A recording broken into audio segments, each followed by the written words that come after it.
আমার নবী একবার মসজিদে নবীতে ওয়াজ করছেন, নসিহত করছেন, তাকরীর করছেন। আমার নবী একদিন হঠাৎ করে ডাক দিয়ে বলে, ও সাহাবীরা, ওই যে কোণার মধ্যে একজন সাহাবী আছে, একটু আমি নবীর সামনে নিয়ে আসো, একটু আমি নবীর সামনে নিয়ে আসো।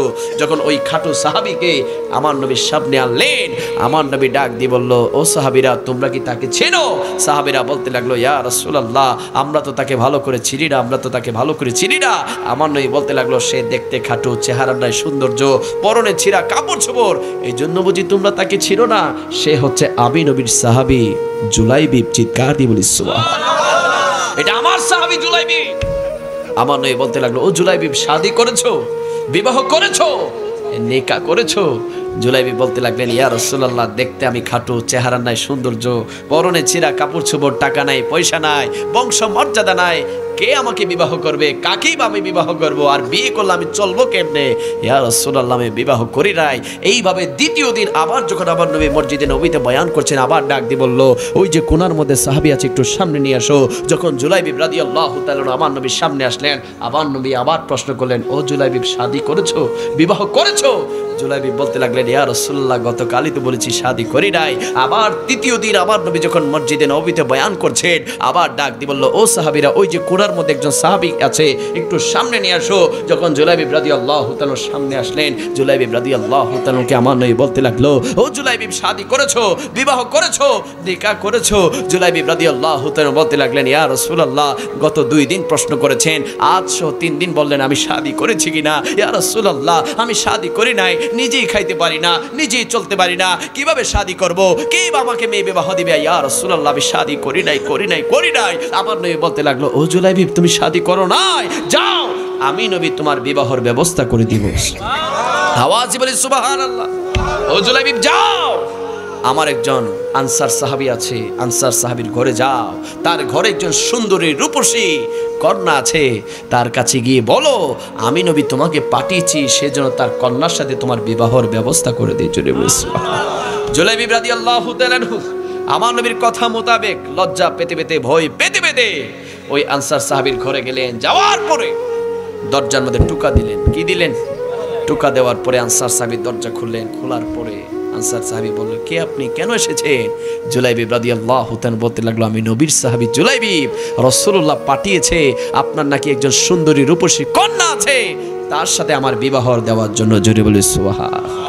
ওই আনসার সাহাবী বিব্রত বোধ করলেন, অবাক হয়ে গেলেন, হাই হাই, বলে কি? দেখতে খাটু, চেহারার নাই সৌন্দর্য, পরনে ছিঁড়া কাপড় চোপড়, সে এসেছে আমার মেয়েকে বিবাহ করার জন্য, আবার বলছে মদিনার নবী নাকি তাকে পাঠিয়েছে। দাঁড়ান, আমি আমার স্ত্রীর সাথে একটু বুঝ পরামর্শ করে নেই, সে কি বলে দেখি।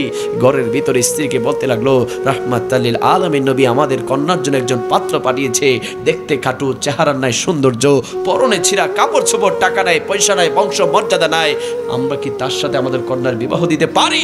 স্ত্রী বলতে লাগলো, না না, এটা কিভাবে সম্ভব? আমাদের এত সুন্দরী কন্যা, আমরা এত ধনাঢ্য, আমাদের এত টাকা, এত পয়সা, এত বংশ মর্যাদা থাকার পরেও আমরা কিভাবে তার মতো একজন খাটু মানুষের সাথে, অসুন্দর মানুষের সাথে আমরা কিভাবে আমাদের কন্যার বিবাহ দেই? এটা তো সম্ভব না, এটা তো সম্ভব না।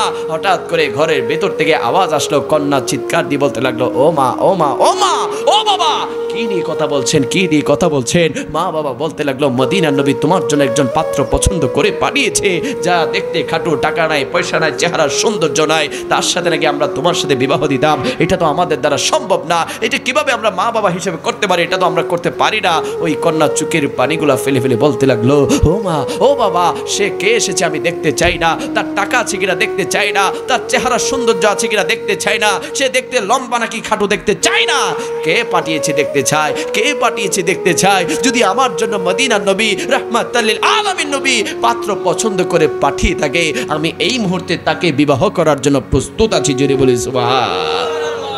ও মা, সে দেখতে লম্বা কিনা আমি দেখতে চাই না, তার চেহারা সুন্দর আছে কিনা তাও চাই না, তার টাকা পয়সা আছে কিনা আমি দেখতে চাই না, রাহমাতাল লিল আলামিন নবী পাঠিয়েছে, এর চেয়ে খুশনসিব আমার জন্য আর কি হতে পারে? আমাদের বিবাহের ব্যবস্থা করেন, আমি বিয়ে করার জন্য রাজি আছি। জোরে বলি সুবহানাল্লাহ। ওই জুলাইবিব রাদিয়াল্লাহু তাআলা আনহুর সুন্দরী কন্যা, সুন্দরী নারী সহ গেলেন আমার নবীর কাছে। আমার নবী নিজেই জুলাইবিব রাদিয়াল্লাহু তাআলা আনহু এবং ওই সুন্দরী রূপসী কন্যার সাথে বিবাহ দিয়ে দিলেন। জোরে বলে সুবহানাল্লাহ। যখন জুলাইবিব রাদিয়াল্লাহু তাআলা আনহু বাসর ঘরে গেলেন, ফুলের ঘরে গেলেন, যাওয়ার পরে জুলাইবিব রাদিয়াল্লাহু তাআলা বলতে লাগলো, আপনি দেখতে সুন্দর, আপনি অত্যন্ত সুন্দর রূপসী, কিন্তু আমি দেখতে খাটু, আমার চেহারা নাই সৌন্দর্য, আমার টাকা নাই পয়সা নাই কিচ্ছু নাই, কিন্তু আমার মতো একজন খাটু মানুষ, আপনার মতো এত সুন্দরী নারীকে পেয়েছি একমাত্র আমার নবীর জন্য, আমার নবীর জন্য, আমার নবীর জন্য। আর আমি এই মাত্র শুনেছি আমার নবী নাকি যুদ্ধের ময়দানে যাচ্ছে, জিহাদের ময়দানে যাচ্ছে, আমার নবী যুদ্ধে যাবে, আমার নবী জিহাদে যাবে, আর আমি জুলাইবিব তোমার সাথে বাসর করব, তোমার সাথে ফুলের করে থাকবো, এটা তো কখনো হতে পারে না। আমিও যাচ্ছি আমার নবীর সাথে যুদ্ধের ময়দানে, আমিও যাচ্ছি আমার নবীর সাথে জিহাদের ময়দানে, যদি বেঁচে থাকি আবার দেখা হবে, আর যদি শহীদ হয়ে যায় কাল হাসরের ময়দানে আমার নবীর কদম মোবারকে দেখা হয়ে যাবে। জোরে বলি সুবহানাল্লাহ। জুলাইবিব রাদিয়াল্লাহু তাআলা বাসর ঘর ফেলে, ফুলের ঘর ফেলে চলে গেলেন আমার নবীর সাথে যুদ্ধের ময়দানে, জিহাদের ময়দানে। যখন যুদ্ধ শেষ হলো আমার নবী সাহাবায়ে কেরামদেরকে ডাক দিয়ে বলল, ও সাহাবীরা কারা কারা শহীদ হয়েছে একটু আমি নবীর সামনে নিয়ে আসো, একটু আমি নবীর সামনে নিয়ে আসো, আমি তাদেরকে দাফন করব। যখন সাহাবায়ে কেরামরা শহীদি সাহাবীদেরকে আমার নবীর সামনে রাখলেন, আমার নবীর সাহাবী আমার নবী এভাবে খুঁজতে লাগলেন, ডাইনে বামে তাকাতে লাগলেন, এদিক সেদিক তাকাতে লাগলেন, পিছনে তাকাতে লাগলেন, সামনে তাকাতে লাগলেন। সাহাবীরা বলে, ইয়া রাসূলুল্লাহ আপনি কি দেখছেন, আপনি কি খুঁজছেন, আপনি কাকে খুঁজছেন? আমার নবী বলতে লাগলো, ও সাহাবীরা আমি শুনেছি আমি সবে মাত্র যাকে বিবাহ দিয়েছি, আমি সবে মাত্র যাকে নিকাহ দিয়েছি, আমার সাহাবী জুলাইবিব, সে নাকি বাসর ঘর ফেলে, ফুলের ঘর ফেলে আমি নবীর প্রেমে নাকি যুদ্ধের ময়দানে এসেছে। কই কই আমার জুলাইবিব কোথায়, আমার জুলাইবিব কোথায়? আমি তো আমার জুলাইবিবকে দেখতে পাচ্ছি না। আমার নবী যুদ্ধের ময়দান তন্ন তন্ন করে খুঁজতে লাগলেন। হঠাৎ করে দেখতে পেলেন জুলাইবিব রাদিয়াল্লাহু তাআলা আনহু মাটিতে শুয়ে আছে।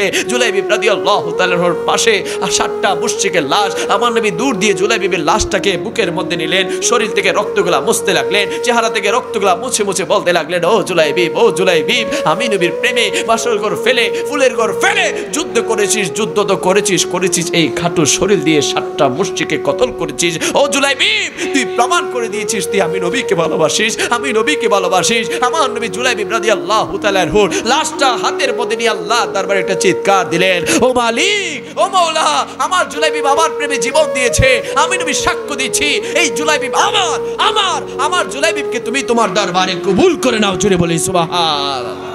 আমরা জুলাইবিবের মতো নবীর জন্য জীবন দিতে রাজি আছি না? না, ডান হাত তুলে রাজি আছি না? না।